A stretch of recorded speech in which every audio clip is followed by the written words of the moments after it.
"Brilliant," said Ron. "How about it, Haggard?" And in the end Haggard agreed that they could send an owl to Charlie to ask him. The following week dragged by. Wednesday night found Hermione and Harry sitting alone in the common room, long after everyone else had gone to bed. The clock on the wall had just chimed midnight when the portrait hole burst open. Ron appeared out of nowhere as he pulled off Harry's invisibility cloak.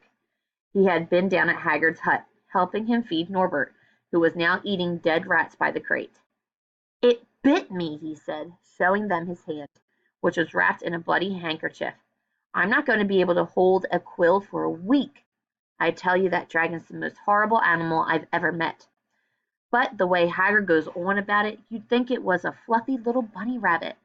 "When it bit me, he told me off for frightening it, and when I left, he was singing it a lullaby." There was a tap on the dark window. "It's Hedwig," said Harry, hurrying to let her in. "She'll have Charlie's answer." The three of them put their heads together to read the note. "Dear Ron, how are you? Thanks for the letter. I'd be glad to take the Norwegian Ridgeback, but it won't be easy getting him here. I think the best thing will be to send him over with some friends of mine who are coming to visit me next week. Trouble is, they mustn't be seen carrying an illegal dragon. Could you get the Ridgeback up the tallest tower at midnight on Saturday? They can meet you there and take him away while it's still dark.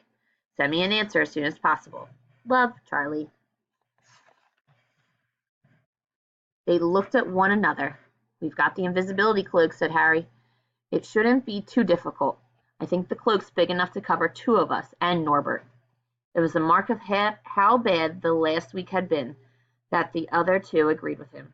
Anything to get rid of Norbert and Malfoy. There was a hitch. By the next morning Ron's bitten hand had swollen to twice its usual size. He didn't know whether it was safe to go to Madame Pomfrey. Would she recognize a dragon bite? By the afternoon, though, he had no choice. The cut had turned a nasty shade of green. It looked as if Norbert's fangs were poisonous.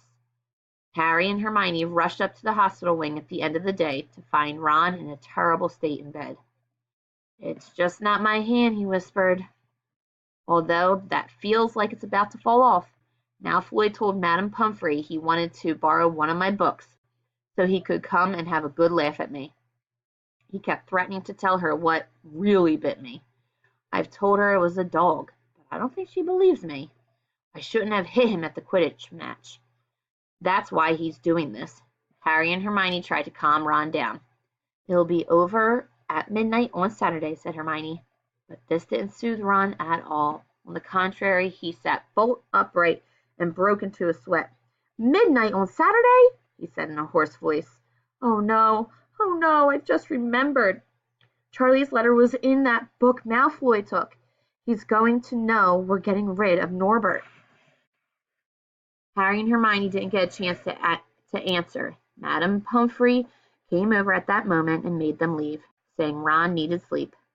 "Too late to change the plan now," Harry told Hermione. "We haven't got time to send Charlie another owl, and this could be our only chance to get rid of Norbert. We'll have to risk it. And we have got the invisibility cloak. Malfoy doesn't know about that."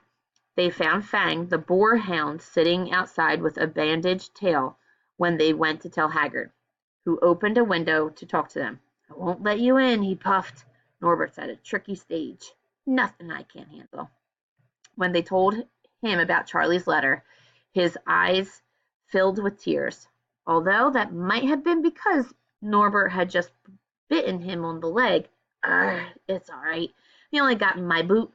Just playing. He's only a baby after all." The baby banged its tail on the wall, making the windows rattle. Harry and Hermione walked back to the castle, feeling Saturday couldn't come quickly enough.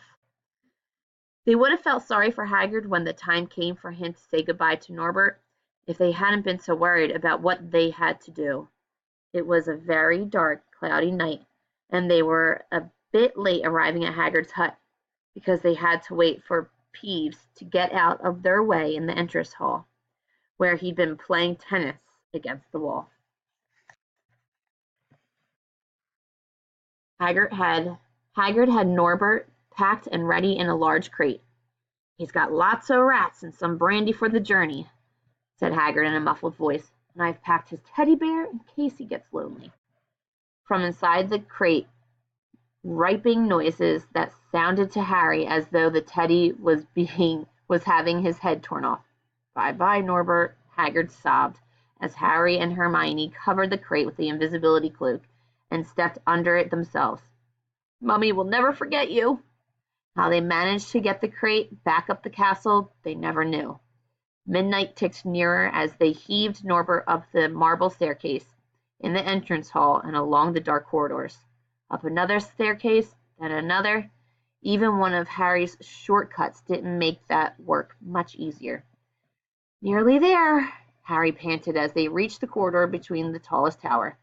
Then a sudden movement ahead of them made them almost drop the crate.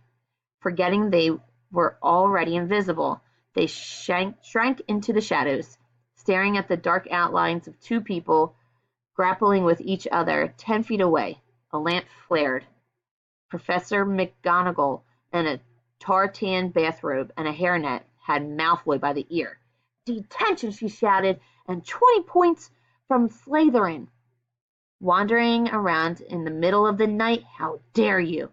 "You don't understand, Professor. Harry Potter's coming. He's got a dragon." "What utter rubbish! How dare you tell such lies? Come on, I shall see Professor Snape about you, Malfoy." The steep staircase up to the top of the tower seemed the easiest thing in the world after that. Not until they stepped out into the cold night air did they throw off the cloak, glad to be able to breathe again properly. Hermione did a sort of jig. "Malfoy's got detention. I could sing." "Don't," Harry advised her, chuckling about Malfoy. They waited, Norbert thrashing about in his crate. About 10 minutes later 4 broomsticks came swooping down out of the darkness. Charlie's friends were a cheery lot. They showed Harry and Hermione the harness they'd rigged up, so they could suspend Norbert between them. They all helped buckle Norbert safely into it, and then Harry and Hermione shook hands with the others and thanked them very much. At last, Norbert was gone. They slipped back down the spiral staircase, their hearts as light as their hands now that Norbert was off them. No more dragon, Malfoy in detention. What could spoil their happiness? The answer, too, was waiting at the foot of the stairs. As they stepped into the corridor, Filch's face loomed suddenly out of the darkness. "Well, well, well," he whispered. "We are in trouble." They left the invisibility cloak on top of the tower.